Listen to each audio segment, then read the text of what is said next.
Application of derivatives के JEE mains के PYQs करने वाले हम लोग, ठीक है।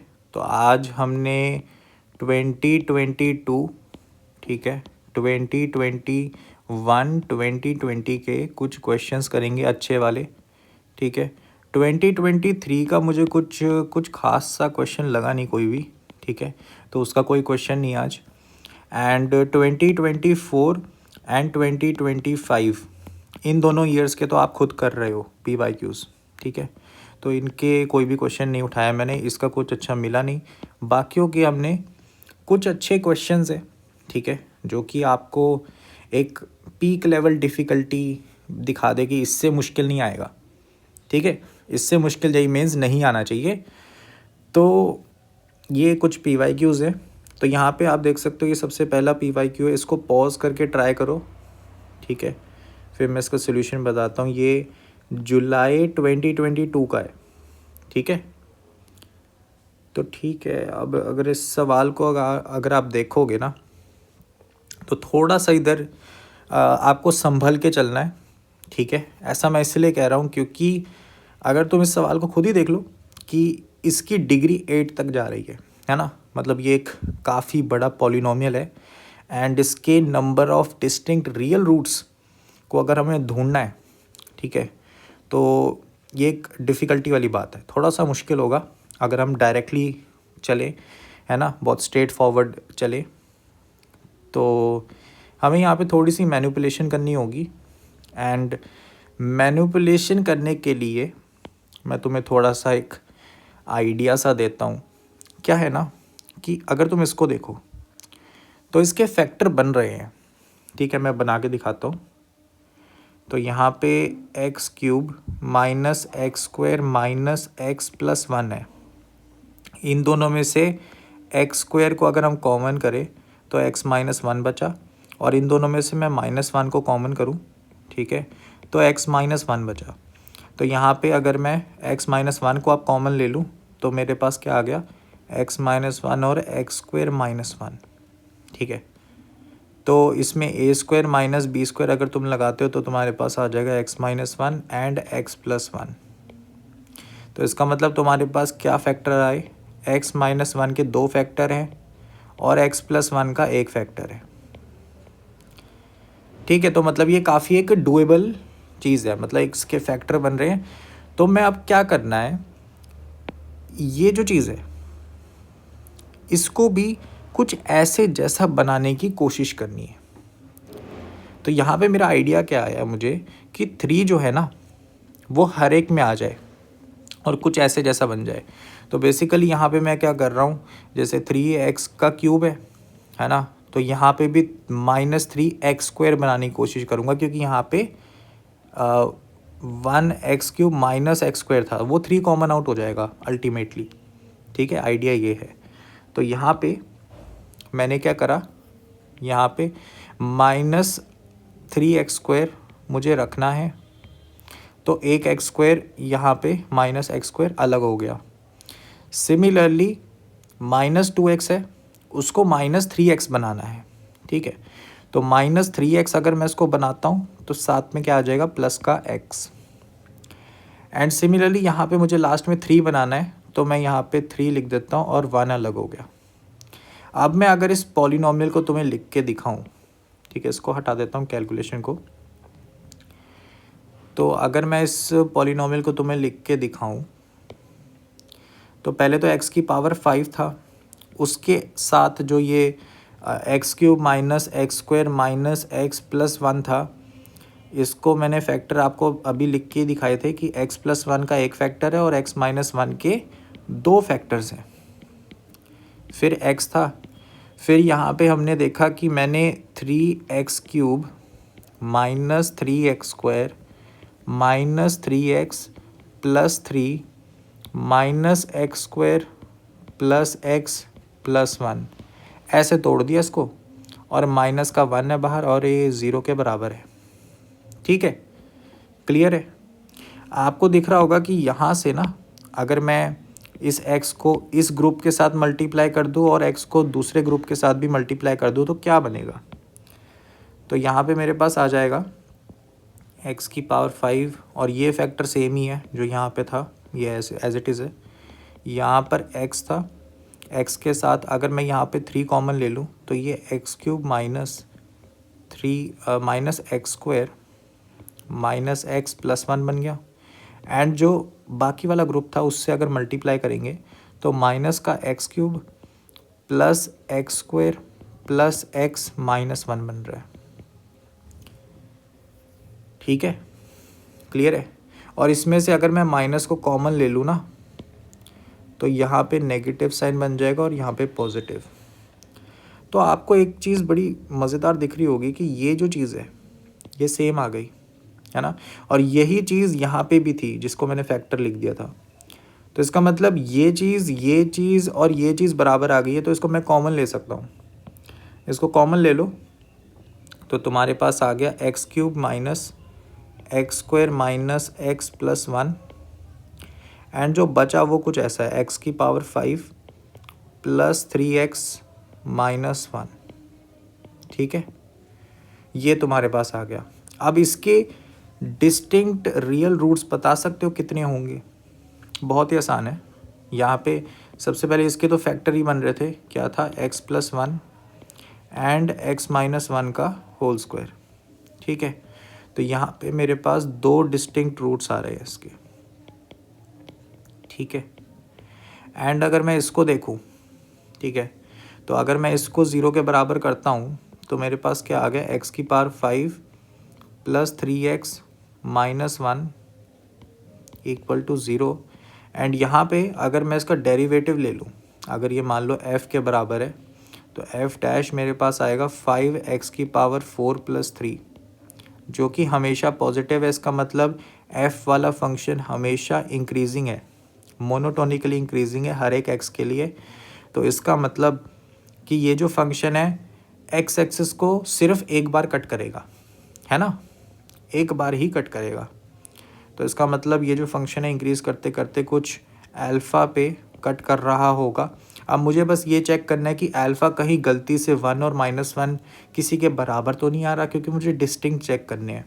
तो यहाँ पे अगर मैं x को, इस फंक्शन में x को 1 डालता हूँ तो इसका सोल्यूशन नहीं आता, x को -1 डालूंगा तब भी इसका सोल्यूशन नहीं आ रहा है, 0 नहीं बन रहा है ये, है ना। तो इसका मतलब अल्फ़ा कोई और नंबर होगा, मतलब वो डिस्टिंक्ट है।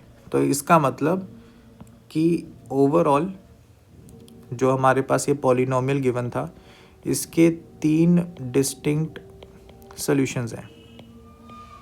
ठीक है, या फिर रूट्स हैं, रियल रूट्स।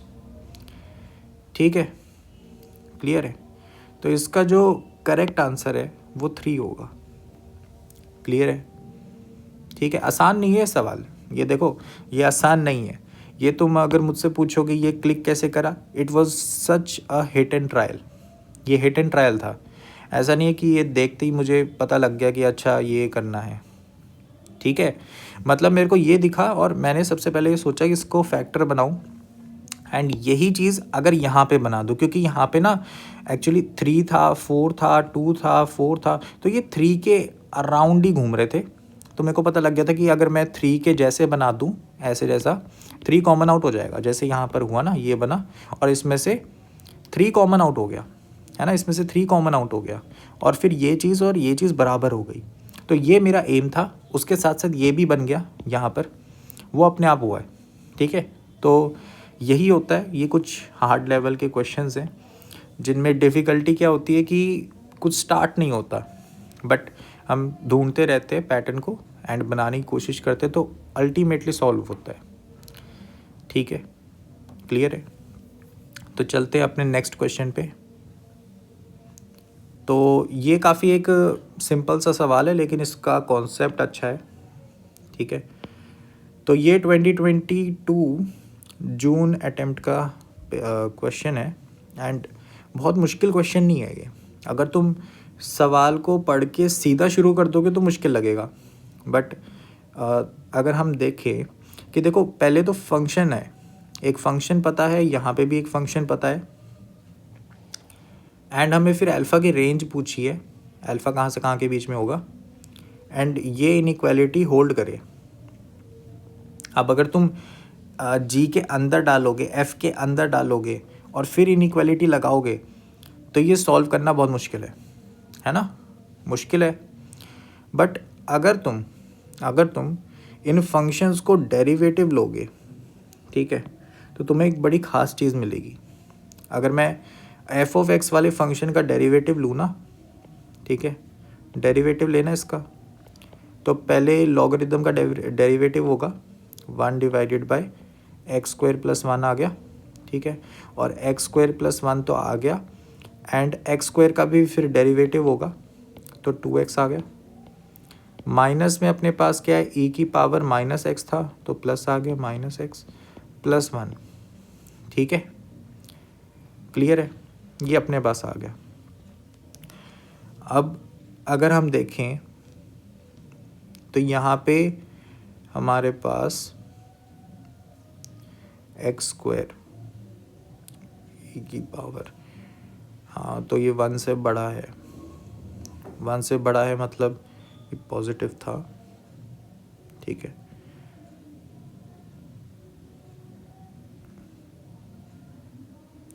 ठीक है। तो यहाँ पे अपने पास बात ये आई कि ये चीज़ जो है हमारे पास हमेशा पॉजिटिव है। अब तुम कहोगे कि ये कैसे पता लगा, देखो ये चीज़ तो हमेशा पॉजिटिव है, ये तो हमें पता है। ये चीज़ क्या है, ये तो 1 होगी, है ना, पॉजिटिव है। ये जो चीज़ होती है, आपने ये प्रूव कर सकते हो कि ये जो चीज़ है हमेशा 1 से छोटी है, इसका मैग्नीट्यूड जो है हमेशा 1 से छोटा है। तो चाहे x नेगेटिव भी हो जाए, ये चीज़ जो है -1 से छोटी नहीं हो सकती, और बल्कि -1 भी नहीं हो पाएगी, नहीं -1 हो जाएगी, मिनिमम वैल्यू इसकी -1 तक जाएगी। कैसे पता, देखो अगर तुम x प्लस 1 का होल स्क्वायर लेते हो तो तुम्हें पता है वो ग्रेटर देन इक्वल टू 0 होता है। इसी चीज़ को अगर तुम लिखते हो तो ये x प्लस 2x प्लस 1, ठीक है, x माइनस 1 का होल स्क्वायर ले लेते हैं, x माइनस 1 का, तो यहाँ पे माइनस आ जाएगा। तो ये चीज़ तुम्हारे पास क्या आती है, ग्रेटर देन इक्वल टू 0। तो यहीं पे तुम लिखते हो कि एक्स स्क्वायर प्लस 1, इसका मतलब मेरा बड़ा किससे है, 2x से, है ना, और ये चीज़ पॉजिटिव से डिवाइड कर सकते हैं, तो तुम्हें मिला 2x जो है एक्स स्क्वायर प्लस 1 से, ये हमेशा 1 से छोटा है, इसका मैग्नीट्यूड ना, ठीक है, तो ये और छोटा नहीं हो पाएगा, क्लियर है। तो -1 इसकी एक्चुअली मिनिमम वैल्यू है, क्लियर है। तो इसका मतलब ये 1 को बैलेंस कर देगा, ये पॉजिटिव है, तो अल्टीमेटली हमारा आंसर पॉजिटिव ही आएगा, क्लियर है। तो ये हमेशा एक पॉजिटिव वैल्यू है। फिर अपने पास आया कि अगर मैं g डैश ऑफ x निकालूं, वो क्या आ रहा है, तो वो थोड़ा आसान है। g ऑफ x को अगर मैं लिखूँ ना, यहाँ पर g ऑफ x जो है वो मेरे पास है e की पावर -x -2 टाइम्स e की पावर x। अब अगर डेरिवेटिव लोगे ना तो ये आएगा e की पावर -x -2 टाइम्स e की पावर x। तो यहाँ पे तुम देख सकते हो कि नेगेटिव पॉजिटिव, तो ये पूरा नेगेटिव है, सिमिलरली माइनस साइन के अंदर यहाँ पर ये पूरा पॉजिटिव है, तो ये ओवरऑल नेगेटिव हो गया। Negative plus negative is negative, तो ये हमेशा नेगेटिव है, ठीक है, तो ये हमेशा नेगेटिव है, क्लियर है बात, ठीक है। तो अपने पास यहाँ पर ये बात आई कि एफ डैश ऑफ एक्स हमेशा इंक्रीजिंग है, सॉरी एफ ऑफ एक्स मेरा हमेशा इंक्रीजिंग है, एंड जी ऑफ एक्स मेरा हमेशा डिक्रीजिंग है हर एक वैल्यू के लिए, है ना। तो मेरे पास क्या निकला कि एफ मेरा मोनोटोनिकली इंक्रीजिंग है, एंड सिमिलरली जी जो है मेरा मोनोटोनिकली, ठीक है, डिक्रीजिंग है। एंड जब ये स्टेटमेंट तुमने निकाली तो तुम एक चीज़ कर सकते हो बहुत मज़ेदार, ठीक है, उसके लिए तुम्हें एक थ्योरी पता होनी चाहिए, ठीक है। नोट थ्योरी क्या है कि अगर कोई फंक्शन लेट्स से एफ या एच मान लो, एच कोई फंक्शन है जो कि मान लो मोनोटोनिकली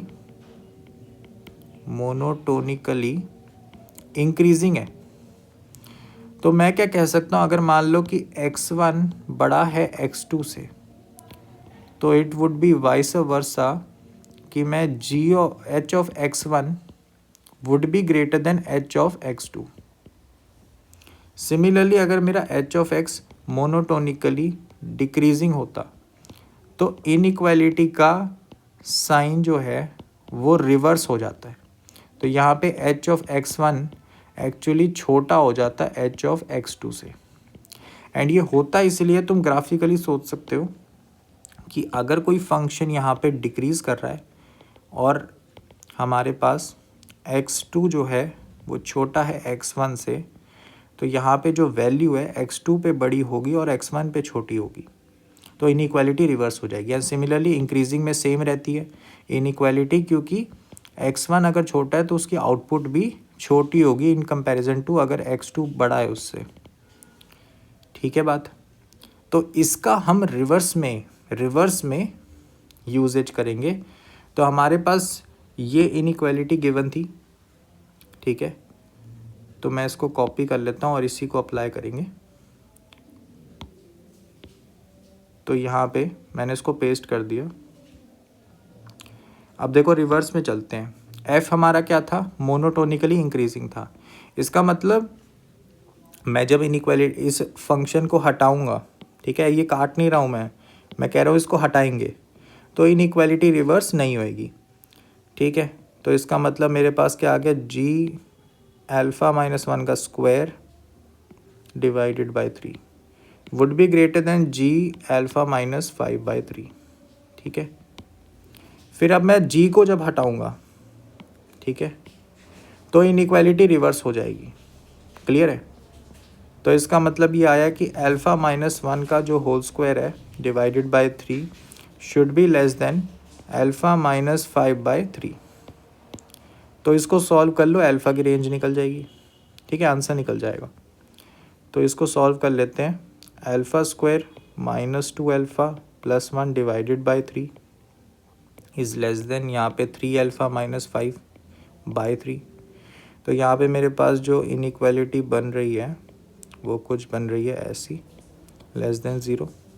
तो इसके दो फैक्टर निकल के आते हैं 2 और 3। ठीक है, अल्फ़ा माइनस 3 लेस देन 0। तो अल्फ़ा मेरा बीच में होगा 3 और 2 के। तो आप इसको देख लो कौन सा ऑप्शन है, बी ऑप्शन। तो ये काफ़ी आसान सवाल था, बस आपको मोनोटोनिसिटी का थोड़ा सा आइडिया होना चाहिए कि जब फंक्शन अप्लाई होता है किसी इनपुट पे तो उसकी इनइक्वालिटी चेंज होती है कि नहीं होती। अगर मोनोटोनिकली इंक्रीज है तो इनइक्वालिटी चेंज नहीं की जाती, और अगर डिक्रीजिंग है तो इनइक्वालिटी रिवर्स कर दो। ठीक है, चाहे फंक्शन को अप्लाई कर रहे हो या हटा रहे हो तो आपको इनइक्वालिटी रिवर्स कर देनी है। तो ये बहुत ही सिंपल सा कॉन्सेप्ट है, बट रिवीजन इसकी ज़रूरी थी। तो चलते हैं नेक्स्ट क्वेश्चन पे। तो ये हमारा नेक्स्ट क्वेश्चन है। देख के ही पता लग रहा होगा कि मैक्सिमा मिनिमा का सवाल है। ठीक है, बट थोड़ा सा यहाँ पे देखने में सवाल लेंदी लगता है। ठीक है, तो 2022 का ही सवाल है ये भी, तो ऑब्वियस सी बात है थोड़ा लेंदी होगा। ठीक है, जुलाई अटेम्प्ट का है। तो यहाँ पे एब्सोल्यूट मैक्सिमा पूछा है, मतलब ग्लोबल मैक्सिमा, मतलब सबसे बड़ी वैल्यू। ठीक है, सबसे बड़ी वैल्यू। तो यहाँ पे जो ये फंक्शन है इसकी इस इंटरवल में मैक्सिमम वैल्यू किस अल्फ़ा पे आती है, ठीक है, उसके ऊपर ऑप्शंस हैं, तो वो पॉइंट ढूंढना है। ठीक है, क्लियर है। तो इसके लिए डेरिवेटिव तो लेना पड़ेगा। ठीक है, डेरिवेटिव तो लेना पड़ेगा। तो मैं ऐसा करता हूँ, ये जो e की पावर में जितना भी है ना, ये इसको मैं लेट से a मान लेता हूँ। ठीक है, अब मैं थोड़ा डेरिवेटिव जब करूँगा ना तो लिखने में आसानी होगी। एफ डैश ऑफ एक्स मेरे पास क्या आएगा, सबसे पहले ई के साथ जो ये एक्स के पॉलिनोमियल है इसका डेरिवेटिव होगा पहले। ठीक है, और इसको एज इट इज़ रख दूँगा। तो मेरे पास क्या आया, 2x माइनस 2 और साथ में क्या आ गया ई की पावर a, फिर प्लस आया, क्वाड्रेटिक ऐसे ही है। ठीक है, 2x प्लस 7 और मेरे साथ आ गया e की पावर a और साथ में क्या आ गया a का डेरिवेटिव। तो आप देख सकते हो कि e की पावर a तो कॉमन आउट हो गया। ठीक है, आपके पास 2x माइनस 1 प्लस यहाँ पे x square minus 2x plus 7 and a का डेरिवेटिव आ गया। ठीक है, क्लियर है। तो ये तो आपको पता है कि ये हमेशा पॉजिटिव है। ठीक है, ये हमेशा पॉजिटिव है। एंड हमें बस अब क्या निकालना है, ए डैश निकालना है। तो ए डैश मैं अलग से निकाल देता हूँ। ए का डेरिवेटिव करोगे तो ये भी पॉलिनोमियल का ही डेरिवेटिव है, तो यहाँ पे आ रहा है 12x² माइनस 24x माइनस 180। ठीक है, ए का डेरिवेटिव कर दिया विद रिस्पेक्ट टू एक्स, तो ये आ गया। इसमें से 12 अगर कॉमन ले लूँ तो मेरे पास क्या आ रहा है, x² माइनस 2x माइनस 15। ठीक है, तो अब मैं अगर एफ डैश ऑफ एक्स में डालूँ, ठीक है, इसी चीज़ को, ठीक है, तो यहाँ ए डैश की जगह क्या आ जाएगा, 12 times x² minus 2x minus 15। ठीक है, तो यहाँ पे ये तो हमने निकाल लिया। ठीक है, अब मुझे बताओ कि कुछ एनालिसिस कर पा रहे हो। तो अगर आप ध्यान से देखो कि जब x मेरा -3 से 0 के बीच में है, ठीक है, क्लियर है, इसको मैं ज़रा लिख के दिखा दूँ। इसमें कंप्लीटिंग द स्क्वायर करोगे तो x माइनस 1 का स्क्वायर प्लस 6 बन गया, और इसमें जब कंप्लीटिंग द स्क्वायर करोगे तो x माइनस 1 का स्क्वायर प्लस माइनस 16 बन गया। ठीक है, अब x जो है मेरा वो क्या है, x मेरा बिलोंग करता है -3 से 0 के बीच में। ठीक है, बोथ इंक्लूडेड। तो मेरे पास x माइनस 1 अगर मैं देखूं तो वो किसके बीच में आएगा, -1 एंड -4 के बीच में। ठीक बात है कि नहीं, ठीक बात है कि नहीं। ठीक है, तो अगर ऐसा है तो इधर से मैं एक चीज़ कंफर्म कह सकता हूँ। ठीक है, इस स्टेप से क्या कंफर्म कह सकता हूँ कि ये जो क्वांटिटी है, ये क्वांटिटी ये नेगेटिव है। ठीक है, सिमिलरली मैंने आगे प्रोसीड करा। ठीक है, आगे प्रोसीड करा तो x माइनस 1 का अगर मैं स्क्वायर निकालूं, ठीक है, तो वो मेरे पास 1 एंड 16 के बीच में आएगा। ठीक है, 1 और 16 के बीच में आएगा। ये मेरे पास आ गया x माइनस 1 का स्क्वायर। अब अगर तुम यहाँ पे देख रहे हो, यहाँ पे, तो तुम्हें दिखेगा कि ये जो चीज़ है, ठीक है, ये कभी ज़ीरो होएगी, है ना, कभी ज़ीरो बन पाएगी। ठीक है, तब ये ज़ीरो नहीं बनेगा, ये नेगेटिव ही रहेगा, ये हमेशा ही नेगेटिव है। ठीक है, ये जो चीज़ है ये ज़्यादातर नेगेटिव है और कभी ज़ीरो होएगी। ठीक है, तो ये less than equal to zero है। ये चीज़ पॉजिटिव है, ये चीज़ भी पॉजिटिव है। सही बात है कि नहीं। तो इसका मतलब ये ओवरऑल नंबर नेगेटिव है हमेशा, या फिर कभी ज़ीरो होगा, और ये भी हमेशा नेगेटिव है। और negative plus negative is always negative. तो इसका मतलब ये पूरी चीज़ हर एक x जो कि इस रेंज में है उसके लिए नेगेटिव है, एंड ये पॉजिटिव था, नेगेटिव इंटू पॉजिटिव नेगेटिव, तो F dash of x overall क्या आ गया, नेगेटिव। सही बात है कि नहीं, सही बात है कि नहीं। ये एनालिसिस के बाद आप क्या कह सकते हो कि एफ डैश ऑफ x जो है मेरा हमेशा लेस देन ज़ीरो है। तो इसका मतलब ये फंक्शन हमेशा डिक्रीज करेगा, हमेशा डिक्रीज करेगा। तो इसका मतलब हमें -3 से 0 के बीच में इसकी क्या ढूंढनी थी, मैक्सिमम वैल्यू। तो 3 पे जो इसकी वैल्यू होगी उसके बाद तो ये डिक्रीज करेगा। सही बात है कि नहीं, ये डिक्रीज ही करेगा हमेशा। ठीक है, तो यहाँ से तुम्हें पता लगा maximum value at x equal to -3 होगी। यही एब्सोल्यूट मैक्सिमा है, एब्सोल्यूट मैक्सिमा है। ठीक है, बात क्लियर है। तो यहाँ से हमें पता लग गया कि बी ऑप्शन अपना करेक्ट आंसर है। ठीक है, क्लियर है। अल्फ़ा की वैल्यू -3 पे इसकी एब्सोल्यूट मैक्सिमा वैल्यू आएगी या मैक्सिमम वैल्यू आएगी। ठीक है, क्लियर है। अच्छा सवाल है ये, मतलब ये जो एनालिसिस करा है ना x-1 कहाँ से कहाँ के बीच में होगा, तो ये ज़रूरी था इसमें। ठीक है, क्लियर है। चलो फिर हम नेक्स्ट सवाल पे चलते हैं। तो ये हमारे पास नेक्स्ट सवाल है, अब 2021 का सवाल है ये भी काफ़ी इंटरेस्टिंग क्वेश्चन है, देखो कैसे होगा। सबसे पहले मैं इसमें एक चीज़ लेट कर लेता हूँ कि e की पावर x मेरा t के बराबर है, तो मैं कह सकता हूँ कि ये t की power 4 plus 2t³ minus t minus 6 के बराबर है। इसको एक फंक्शन ऑफ t भी मान सकते हैं हम। इसमें ख़ास बात ये पता है कि t हमेशा ग्रेटर दैन 0 होगा, क्योंकि e की पावर x को सब्स्टिट्यूट करा है ना। तो यहाँ पे हमें ये पता लगा, अगर मैं डेरिवेटिव ले लूँ f का, तो मेरे पास क्या आ गया 4t³ प्लस 6t² माइनस 1। अब तुम बोलोगे इससे भी कुछ पता नहीं लग रहा है हमें, तो मैं कहूँगा एक और बार डेरिवेटिव लेके देखो। f" ऑफ t मेरे पास क्या आ जाएगा 12t², ठीक है, प्लस 12t। अब मेरे को पता है कि t मेरा हमेशा ग्रेटर दैन 0 है, तो इसका मतलब ये चीज़ हमेशा पॉजिटिव आएगी। सही बात है कि नहीं? ठीक है, t ये पॉजिटिव है ना। तो इसका मतलब कि क्या इंटरप्रिटेशन होती है f" ऑफ t की। ये होता क्या है, ये होता है हमारा चेंज ऑफ स्लोप। ठीक है, जैसे f' ऑफ t क्या होता है हमारा चेंज ऑफ फंक्शन, मतलब फंक्शन कितना चेंज करेगा, रेट क्या है उसका चेंज का। f" क्या है स्लोप का रेट चेंज, स्लोप कैसे चेंज करेगी। अगर ये पॉजिटिव आ गया, इसका मतलब क्या हुआ, इसका मतलब हुआ इसकी स्लोप हमेशा इंक्रीजिंग है। समझ रहे हो, फंक्शन इंक्रीजिंग नहीं बोला मैंने, फंक्शन इंक्रीजिंग नहीं बोला मैंने बोला उसकी स्लोप हमेशा इंक्रीजिंग है, उसकी स्लोप हमेशा इंक्रीजिंग है। ठीक है, बात क्लियर है।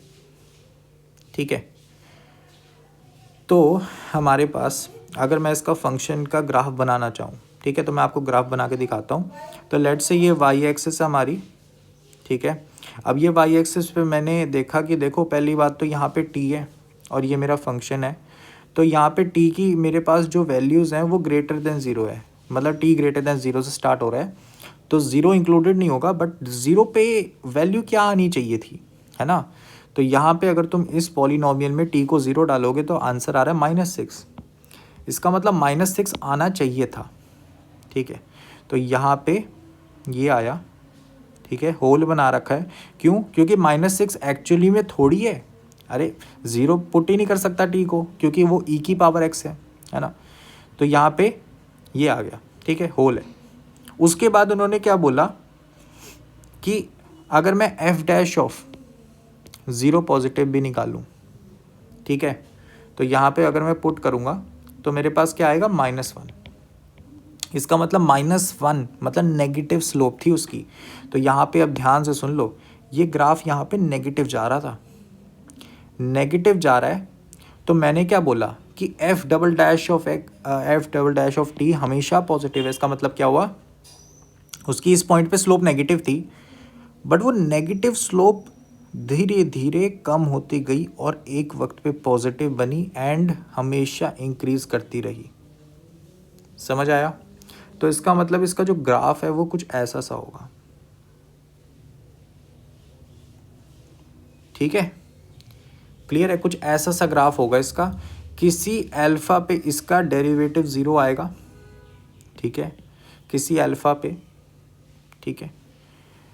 तो इसका मतलब अगर मैं तुमसे पूछूं कि इसके कितने नंबर ऑफ रियल रूट्स हैं, तो वो तो एक ये पॉइंट ही आ रहा है हमारे पास। यहाँ पे देख रहे हो ये कौन सा पॉइंट है जिसको मैंने हाईलाइट कर दिया थोड़ा सा, बीटा कह लो इसको। तो बीटा इसका एक लौता सोल्यूशन होगा, ठीक है। तो हमें तो काउंट निकालना था, नंबर ऑफ रियल रूट्स निकालने थे, तो इसका मतलब बी ऑप्शन इसका करेक्ट आंसर है। अच्छा सवाल है ये, है ना। ठीक है, इसमें एक डेरिवेटिव से नहीं पता लग रहा कुछ। ठीक है, हम थोड़ा सा और दिमाग लगाएंगे। डबल डेरिवेटिव से हमने यहाँ पर परफेक्टली यहाँ पर ग्राफ को ही एनालाइज कर लिया। ठीक है, क्लियर है। चलो फिर चलते हैं नेक्स्ट क्वेश्चन पे। नेक्स्ट क्वेश्चन 2021 फेबररी अटेम्प्ट या जनवरी अटेम्प्ट लगा लो, ठीक है, फेबररी अटेम्प्ट है शायद, 24 फेबररी अटेम्प्ट का सवाल है। बढ़िया सवाल है, काफ़ी ज़्यादा मुश्किल नहीं है, बट कंफ्यूज मत होना इसमें, ठीक है। देखो बहुत ही सिंपल सी भाषा कह रहा है ये सवाल। क्या कह रहा है? मिनिमम वैल्यू अल्फ़ा की बता दो फॉर विच ये जो चीज़ है इक्वेशन, ठीक है, has at least one solution in this, ठीक है। इसमें इस रेंज में जब x है हमारा तो अल्फ़ा की मिनिमम वैल्यू बतानी है सच दैट एटलीस्ट एक सोल्यूशन इसके बीच में हो इसका।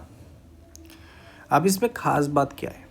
देखो अगर मैं ये फंक्शन लेट कर लूँ, ठीक है, जो लेफ्ट हैंड साइड है ना इस इक्वेशन का, उसको मैं फंक्शन लेट कर लूँ, ठीक है। तो यहाँ पे मैंने तुम्हें ये लिख के दिखा दिया, कुछ ऐसा हमने फंक्शन लेट कर लिया, ठीक है। अब मैं ये प्रूफ कर सकता हूँ कि x जो है जब 0 और π/2 के बीच में है तो इसका एटलीस्ट एक सोल्यूशन आएगा ही आएगा। कैसे कैसे करेंगे? ज़ीरोथ थ्योरम, ठीक है, ज़ीरोथ, ठीक है, थ्योरम। क्या कहती है ये थ्योरम? बहुत ही सिंपल है कि लेट से 2 पॉइंट्स हैं आपके पास, ठीक है, जिन पे आपके पास फंक्शन की वैल्यू डिफरेंट आ रही है। लेट से ये ए पॉइंट था और एक ये बी पॉइंट है, ठीक है। तो आपका फंक्शन कुछ ऐसा सा जा रहा है, ठीक है।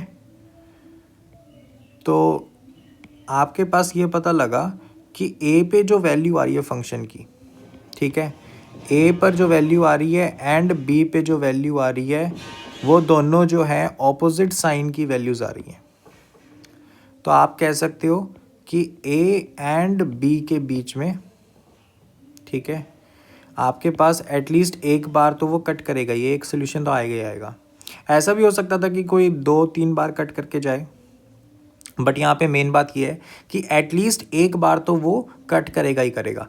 सिमिलरली अब जो हमें ये फंक्शन गिवन है, ठीक है, तो ये जो फंक्शन हमें गिवन है अगर इसकी बात मैं करूँ तो यहाँ पे अगर मैं 0 पे इसकी वैल्यू देखूँ, ठीक है, 0 पे एंड π/2 पे, तो अगर आप 0 पॉजिटिव डालते हो ना, ठीक है, मतलब f ऑफ 0 पॉजिटिव, मतलब राइट हैंड लिमिट चेक करते हो 0 पे एंड π/2 पे उसकी लेफ्ट हैंड लिमिट चेक करते हो, तो ये लेस देन 0 आएगा। कैसे कैसे कि जब 0 है ना तब ये इन्फिनिटी जा रहा था, ठीक है, एंड जब ये π/2 जा रहा है तब ये माइनस इन्फिनिटी जा रहा है। क्लियर है बात? ठीक है, तो ये माइनस इन्फिनिटी जा रहा है π/2 के पास और यहाँ पे प्लस इन्फिनिटी जा रहा है, ठीक है, क्योंकि जब लिमिट लगाओगे 0 पॉजिटिव तो ये तो 1 बन गया, ये 1 बन जाएगा, ये इन्फिनिटी जाएगा। एंड जब π/2 को लेफ़्ट साइड से अप्रोच करोगे तो ये तुम्हारा क्या चल जाएगा, ये 4 बन जाएगा कांस्टेंट, और ये तुम्हारा माइनस इन्फिनिटी जाएगा, ठीक है। तो इससे पता लग गया कि एटलीस्ट एक सोल्यूशन तो इसका हर एक एक्स पे जो इसके बीच में रहेगा वो तो होगा ही होगा, उसमें अल्फ़ा का कोई रोल नहीं है। तो इस सवाल को आप बड़ा आसानी से ये समझ सकते हो कि देखो ये चीज़ का ना at least one solution between this, ये तो हर एक एक्स पे है ही है, ये मतलब इसमें अल्फ़ा का कोई रोल है ही नहीं।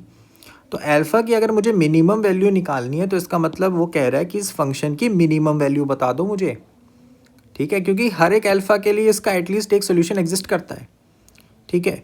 तो मुझे अल्फ़ा की मिनिमम वैल्यू बतानी है, इसका मतलब इस फंक्शन की मिनिमम वैल्यू बतानी है। तो इसका मतलब मुझे अब इस एफ ऑफ एक्स वाले फंक्शन का मिनिमम ढूंढना है, ठीक है। क्लियर है? समझ आया? तो देखो भाई एफ डैश ऑफ एक्स निकालते हैं।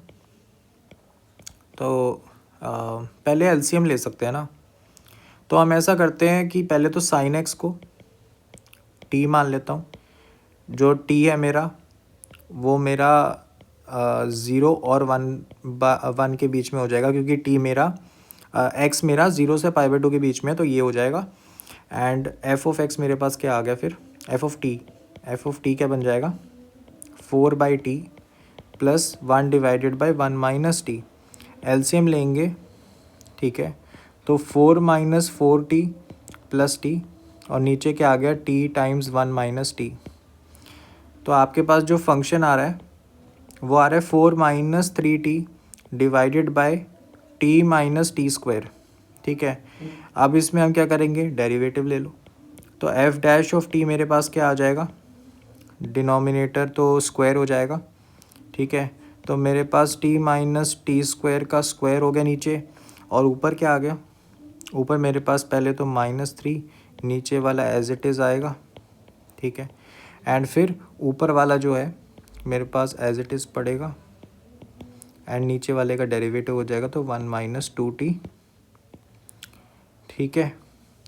तो अब मुझे बस इसका जो न्यूमरेटर है उसको ज़ीरो करके देखना है। तो न्यूमरेटर को ज़रा मैं सिंप्लीफाई करता हूँ, -3t प्लस 3t स्क्वायर। ठीक है। फिर मेरे पास है, इसको सॉल्व कर लेते हैं, ये क्या आएगा, 4 minus 8t minus 3t plus 6t square. ठीक है। तो अगर हम इसके साथ करें ना, तो हमारे पास क्या आ रहा है, 9t स्क्वायर। ठीक है।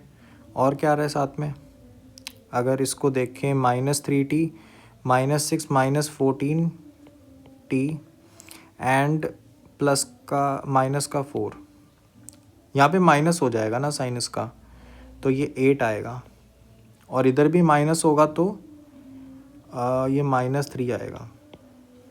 ठीक है, 0। ठीक है।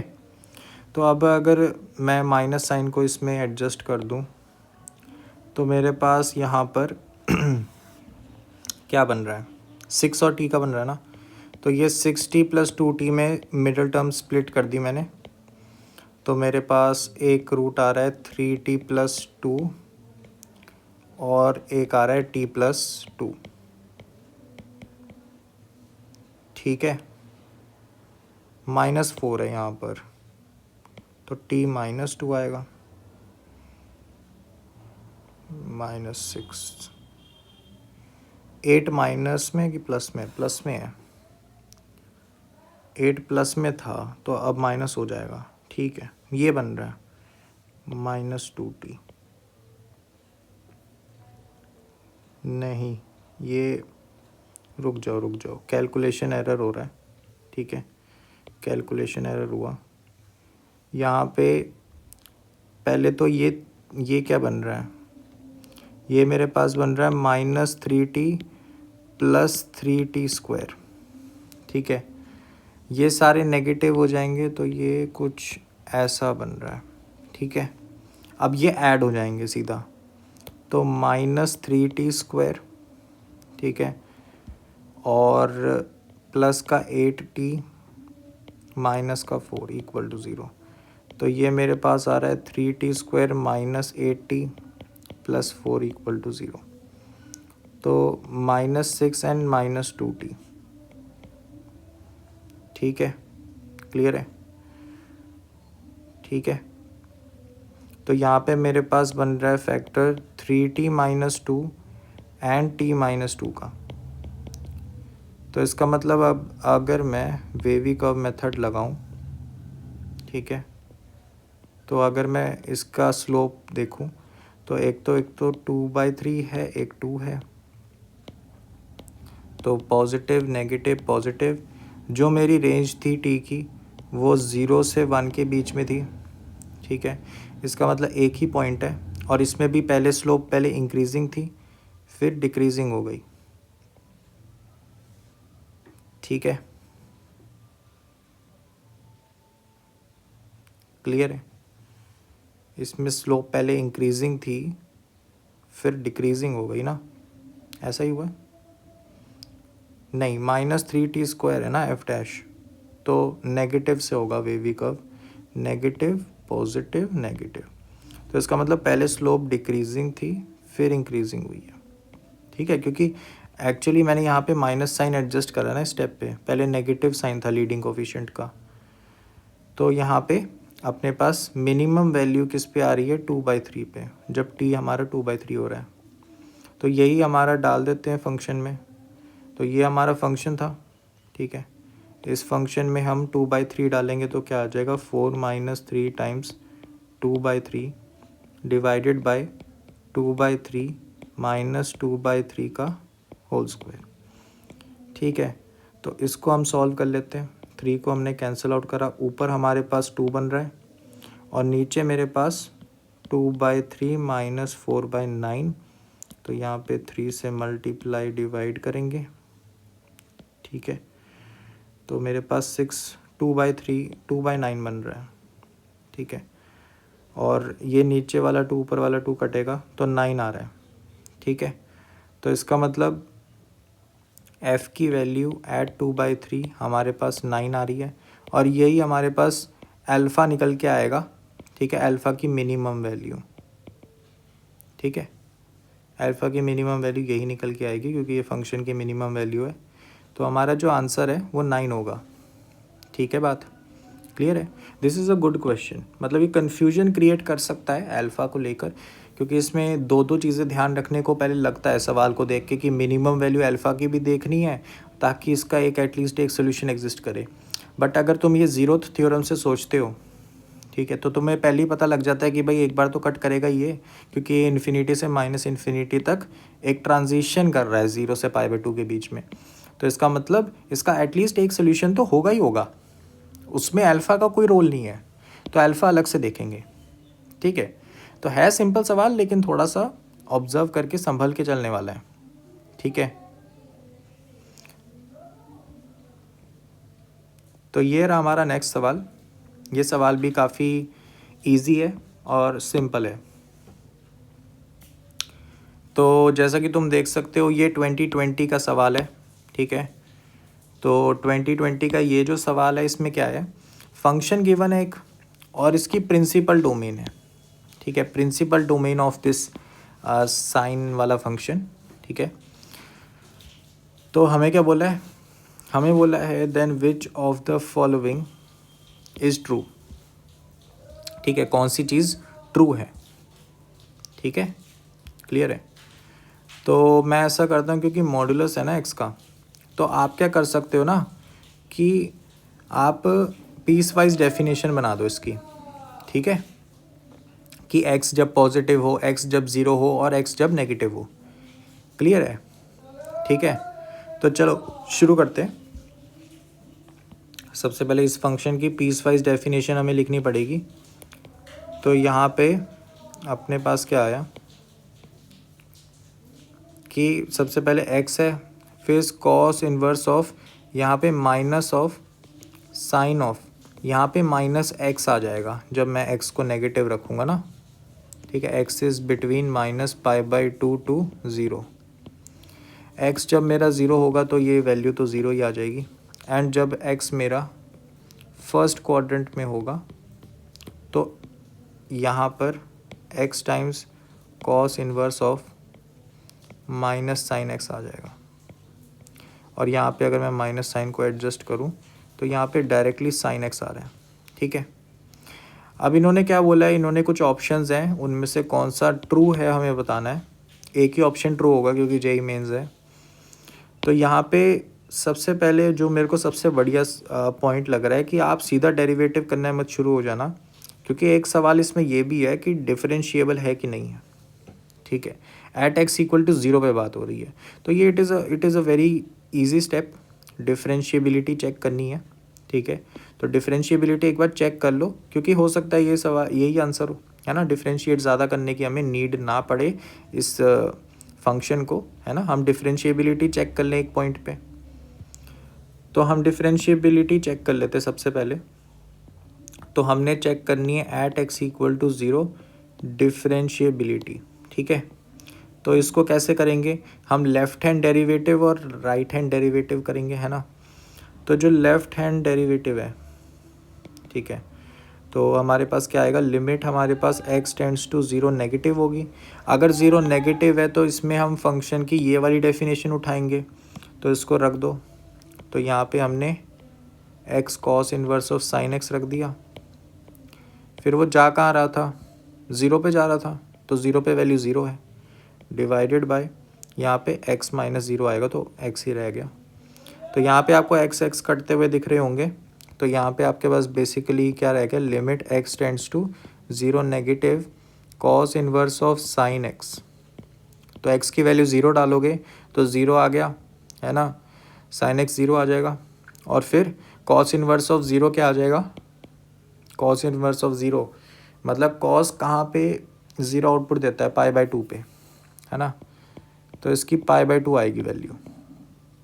सिमिलरली राइट हैंड डेरिवेटिव अगर हम करते हैं तो राइट हैंड डेरिवेटिव क्या आएगा, limit x tends to 0 positive, यहाँ पे x कॉस इन्वर्स ऑफ, यहाँ पे आएगा साइन ऑफ x माइनस में, ठीक है, क्योंकि राइट हैंड कर रहे हैं ना, तो यहाँ पे ये फर्स्ट क्वाड्रेंट वाली जो डेफिनेशन थी ये यूज़ होगी।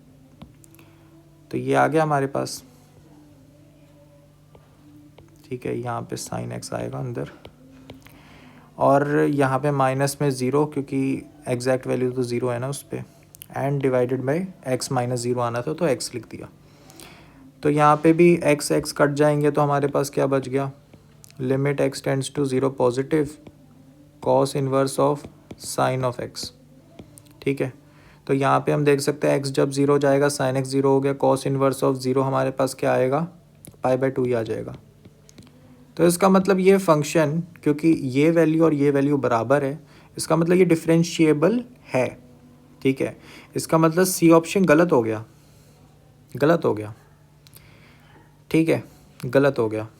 इसका मतलब ये डिफरेंशिएबल है x इक्वल टू 0 पे। क्लियर है, ठीक है। तो चलो अब हम डिफरेंशिएट वाले पार्ट पे चलते हैं। अब f डैश के बारे में पूछा है ना, तो एक बार इसका डेरिवेटिव कर देते हैं, इस फंक्शन का डेरिवेटिव कर दो। तो इस फंक्शन का हम डेरिवेटिव करेंगे तो क्या आएगा, यहाँ पे हम एक पेज ऐड कर लेते हैं। तो जब हम डेरिवेटिव करेंगे, ठीक है, तो हम क्या कर सकते हैं, सबसे पहले ना तुम यहाँ पे ट्रिग्नोमेट्री की ही कुछ चीज़ें यूज़ कर सकते हो, ठीक है, तुम ट्रिग्नोमेट्री की ही कुछ चीज़ें यूज़ कर सकते हो, ठीक है, क्लियर है। देखो यहाँ पर सबसे पहले हम क्या देख रहे हैं कि ये साइन एक्स जो है, क्योंकि साइन एक्स और कॉस एक्स दोनों इन्वॉल्व हैं, तो सबसे सेफेस्ट ऑप्शन क्या रहता है, फर्स्ट क्वाड्रेंट। फर्स्ट क्वाड्रेंट पे दोनों की प्रॉपर्टीज़ बहुत ही सिंपलेस्ट फॉर्म में होती हैं।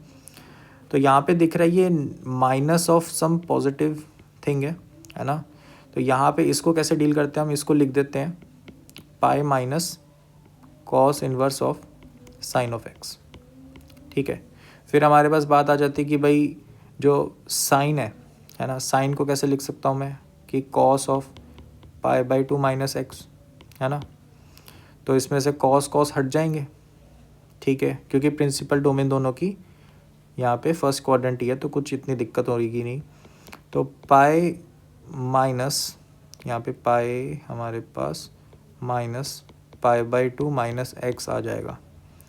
तो इधर हमारे पास क्या बन रहा है, π/2 प्लस एक्स, ठीक है, क्लियर है। सिमिलरली यहाँ पे इसको देख लेते हैं। यहाँ पे क्या है कि ये हमारे पास साइन एक्स जो है ये हमारा फोर्थ क्वाड्रेंट में है एक तरीके का, है ना, माइनस π/2 से 0 जा रहा है, जो कॉस इन्वर्स की डोमेन में, प्रिंसिपल डोमेन में नहीं आता, ठीक है। तो हम ऐसा करते हैं, इसमें सब्स्टिट्यूशन कर देते हैं, ठीक है, कि मैं मान लेता हूँ कि x जो है माइनस वाई है, तो यहाँ पे जब मैं डालूँगा तो माइनस साइन बाहर निकल गया और y आ गया, और y मेरा किस डोमेन का हो जाएगा, 0 से π/2, ठीक है, क्लियर है, ये 0 से π/2 हो जाएगा, ठीक है, क्लियर है। तो यहाँ पे अगर हम अब करते हैं तो मेरे पास आएगा पाई माइनस, यहाँ पे आएगा pi minus cos inverse of, ठीक है, साइन ऑफ वाई, क्लियर है, ठीक है। तो यहाँ पे मेरे पास अगर मैं करना चाहूँ तो सिमिलर सा ही होगा कि साइन को मैंने कॉस बना दिया, तो कॉस ऑफ π/2 माइनस एक्स है, सॉरी वाई है, एंड कॉस कॉस हट गए, तो आपके पास पाई माइनस π/2 माइनस वाई है। तो ये सॉल्व करके क्या आ जाता है, pi by two plus y, पर वाई मेरा क्या था माइनस एक्स, तो उसको डालूंगा तो माइनस एक्स आ गया। तो इसका मतलब ये फंक्शन ना अगर मैं लिखना चाहता तो और भी आसान तरीके से लिख सकता था कि जो मेरा फंक्शन है वो एक्चुअली है क्या, पाई by to minus x times x, और एक है pi by two plus x times x, और ये ज़ीरो। ठीक है, एक्स जब मेरा ज़ीरो और एक्स जब मेरा माइनस पाई बाई टू से ज़ीरो है, और जब मेरा एक्स जो है ज़ीरो से पाई बाई टू है। ठीक है, क्लियर है। तो ये हमारे पास आ गया। अब इसका डेरिवेटिव लेना बहुत आसान है। एफ डैश ऑफ एक्स अगर मैं ले लूँ तो इसका डेरिवेटिव अगर तुम लोगे तो क्या आएगा, पाई by to minus two x. ठीक है, तो ये हमारा x minus pi by two से ज़ीरो के बीच में, जब मेरा एक्स जो है ज़ीरो है, ठीक है, तो ये ज़ीरो ही रहेगा क्योंकि ज़ीरो का डेरिवेटिव ज़ीरो ही होता है। और यहाँ पे हमारे पास क्या आ जाएगा, पाई by two plus two x, जब हमारा एक्स जो है फर्स्ट क्वाड्रेंट में है। ठीक है, तो यहाँ पे आप देख सकते हो अगर एफ डैश ऑफ एक्स की बात करी जाए तो ज़ीरो पे उसकी वैल्यू ज़ीरो है, इसका मतलब ये जो बी ऑप्शन है ये भी गलत है। एफ डैश ऑफ ज़ीरो हमारा माइनस पाई बाई टू नहीं है। एंड क्योंकि आप देख सकते हो कि जो हमारा माइनस पाई बाई टू से ज़ीरो वाली रेंज है, ठीक है, ये वाली रेंज, तो इसमें एक ये नेगेटिव स्लोप वाली लाइन है, इसका मतलब ये डिक्रीज़ कर रहा है इसमें। एंड यहाँ पे एक पॉजिटिव स्लोप वाली लाइन है, इसका मतलब ये इंक्रीज़ कर रहा है इसमें। ठीक है, तो एफ डैश ऑफ एक्स की अगर हम बात करें तो वो पहले डिक्रीज़ कर रहा है फिर इंक्रीज़ कर रहा है, तो it is decreasing in minus pi by two से zero and increasing in zero से pi by two. D option हमारा करेक्ट आंसर है। ठीक है, क्लियर है बात। ये जो इन्वर्स ट्रिग्नोमेट्री की मैंने चीज़ें यूज़ करी है ये बहुत ही बेसिक है। इन्वर्स ट्रिग्नोमेट्री भी थोड़ा सा आपको आना चाहिए क्योंकि उसमें आप जेई मेंस जेई एडवांस में अगर देखोगे तो उसकी मैनिपुलेशंस काफ़ी हैं। मैंने काफ़ी बेसिक तरीके से करी है, आई होप से आपको समझ आ गई होंगी। मैं प्रिंसिपल डोमेन ज़ीरो से पाई बाई टू पे एक्चुअली कोई भी प्रॉब्लम ही नहीं आती। आपको बहुत ही जो फार्मूलाज याद है ना वो सारे इसमें इजीली फिट हो जाएंगे, कोई दिक्कत नहीं होती, इसलिए मैंने इसमें कन्वर्ट करके बहुत ही इजीली इनको सिंप्लीफाई कर दिया। ठीक है, क्लियर है। चलो फिर हम चलते हैं हमारे लास्ट क्वेश्चन पे। ठीक है, तो ये हमारा लास्ट क्वेश्चन है, ये 2020 का क्वेश्चन है, सितंबर अटेम्प्ट का। ठीक है, तो क्या कह रहा है सवाल, सबसे पहले कह रहा है कि the set of all real values lambda for which, ये फंक्शन जो है जो कि principal domain of sine x के है, ठीक है, exactly one maxima and one minima exist करे इसका, तो लैम्डा की क्या क्या रियल वैल्यूज़ हो सकती हैं। आसान सवाल है ये, लेकिन थोड़ा सा सोचना है। सबसे पहले फंक्शन लिख देता हूँ मैं। फंक्शन क्या है, one minus cos square x और यहाँ पे lambda plus sign of x. तो ये तो हमारे पास साइन स्क्वायर एक्स है ना। ठीक है, तो एक्चुअली मेरे पास जो फंक्शन है वो कुछ ऐसा है कि साइन स्क्वायर एक्स और उसके साथ मल्टीप्लाई में क्या है, लैम्डा प्लस साइन एक्स। अब मुझे पता है कि साइन एक्स जो है प्रिंसिपल डोमेन में है ना, माइनस पाई बाई टू से पाई बाई टू के बीच में है। तो अगर मैं साइन एक्स को टी पुट कर दूं तो टी जो होगा मेरा वो वन और माइनस वन के बीच में होगा। ठीक है, बात क्लियर है। और इसको अगर मैं पुट कर दूं तो क्या बन रहा है मेरा फंक्शन, ज़रा लिख के देखो। तो एफ ऑफ टी मेरे पास क्या आ जाएगा, T square times lambda plus T का क्यूब। अब हमें क्या बोला था इन्होंने कि इसका एग्जैक्टली वन मैक्सिमा और वन मिनिमा एग्जिस्ट करे, तो हम डेरिवेटिव करते हैं तभी पता लगेगा। तो एफ डैश ऑफ टी मैंने निकाला तो वो मेरे पास आया two lambda t plus three t square. एक टी कॉमन आउट हो गया और बाकी बचा क्या, three t plus two lambda. ठीक है, इक्वल टू ज़ीरो कर दिया। तो इधर से मेरे पास आ रहा है कि या तो टी ज़ीरो हो जाए या फिर टी मेरा -2 लैम्डा बाय 3 हो जाए, ठीक है। अब यहाँ से एक चीज़ हमें पता लगती है कि इन दोनों में से एक मैक्सिमा होगा, एक मिनिमा होगा, ठीक है। ये चीज़ तो समझ आ रही है ना कि इन दोनों में से एक मेरा मैक्सिमा होगा, एक मेरा मिनिमा होगा, ठीक है। तो यहाँ पे मैं एक चीज़ बताता हूँ कैसे पता लगेगा ना। ये यहाँ पे मैं आपको रेंज बता दूँ कि देखो टी मेरे को पता है, टी मेरा -1 से 1 के बीच में, एंड ये 0 पे मेरे पास एक पॉइंट आ चुका है, टी की वैल्यू आ चुकी है, और ये वाली की अभी वैल्यू पता नहीं है मुझे, ठीक है। तो ये किन किन रीजन्स में हो सकती है, ये यहाँ हो सकती है, ठीक है, ये यहाँ हो सकती है, इन दोनों के बीच में, इन दोनों के बीच में हो सकती है, इन दोनों के बीच में हो सकती है। लैम्डा हमारा 0 नहीं हो सकता, ध्यान रखना। अगर लैम्डा 0 हो गया ना तो दोनों सेम ही हो जाएंगे, ठीक है। और अगर दोनों सेम हो गए ना तो हमारे पास मैक्सिमा मिनिमा एक एक नहीं आएगा, ठीक है, क्लियर है। अगर हमारे पास एक ही रूट हुआ ना तो गड़बड़ हो जाएगी, ठीक है, एक मैक्सिमा एक मिनिमा वाला सिचुएशन नहीं बनेगा, ठीक है। तो इसका मतलब लैम्डा 0 नहीं हो सकता, इसका मतलब दो ऑप्शन तो वैसे ही कट गई, ये वाला कट गया एक ऑप्शन, ठीक है, एंड ये वाला भी कट गया, ठीक है। ए या डी में से आंसर है। तो आप समझो लैम्डा हमारा 0 नहीं हो सकता, ये तो हमने वैसे ही निकाल लिया। और लैम्डा अगर 0 नहीं है तो क्या क्या हो सकता है। देखो देखो हमारा जो ये वैल्यू है -2 लैम्डा बाय 3, ये हमारा इसके बीच में ही होना चाहिए, -1 से 1 के बीच में, यहाँ इस रेंज में कहीं पे भी हो जाए कोई दिक्कत नहीं है, पर इसके बाहर नहीं होना चाहिए। अगर बाहर होता है ना तो मैं बताता हूँ सिचुएशन क्या होगी। यहाँ पे लेट से हमारा -2 लैम्डा बाय 3 यहाँ पे आ रहा है, ये हमारा 0 एक पॉइंट निकला था।